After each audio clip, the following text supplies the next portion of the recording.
So talking about young bright sparks to an old haggard mess Don't talk about me. of FIFA, which I mean I can't believe that actually we are still talking about Sepp I think Blatter. we'll be talking about it for a long time. Yeah, I mean you've been pretty outspoken about it.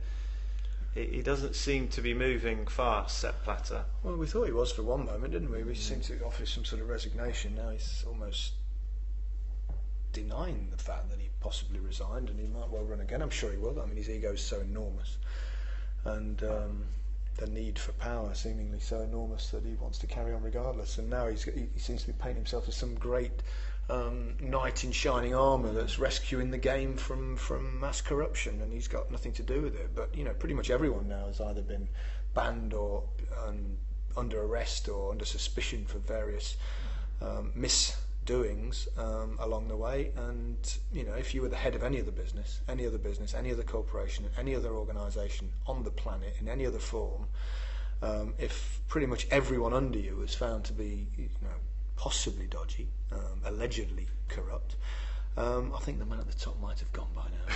But he's just a remarkably slippery eel, and seems to stay away from it. But a lot of these FIFA officials now being obviously interrogated, and I suspect we've not seen the half of it yet. It's very much a house of cards. Yeah. We're seeing that, and you suspect that the guy at the top eventually will fall.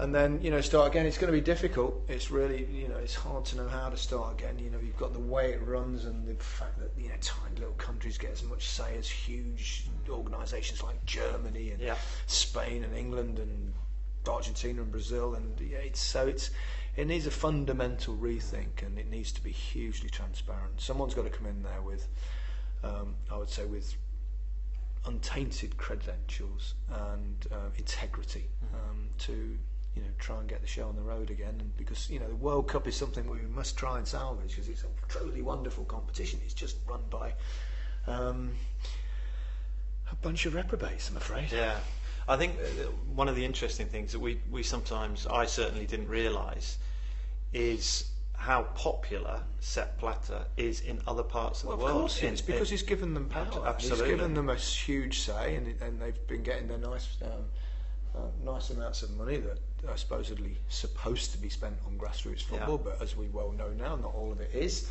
And of course, he's popular in those parts. But that just because someone's popular for those kind of reasons doesn't mean to say that they're the right person to run a proper organisation, a world organisation that is so important like FIFA. It just makes him harder to get them out.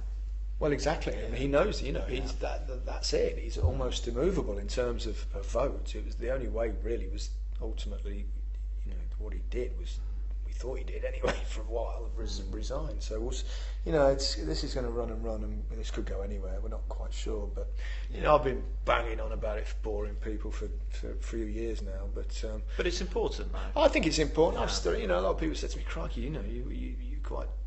Quite outspoken and quite strong on this, but it's my sport. I love football. It's given me a wonderful life, and I love the sport, and it just breaks my heart to see the way it's been run at the top. And people say, well, you must feel vindicated. Now, it's not a question of feeling vindicated. It's just it's sort of a sense. It's a real mixture of emotions between feeling completely nauseous about everything that's gone on, and a little bit of joy at the fact that something seems to be happening to possibly change it in the future.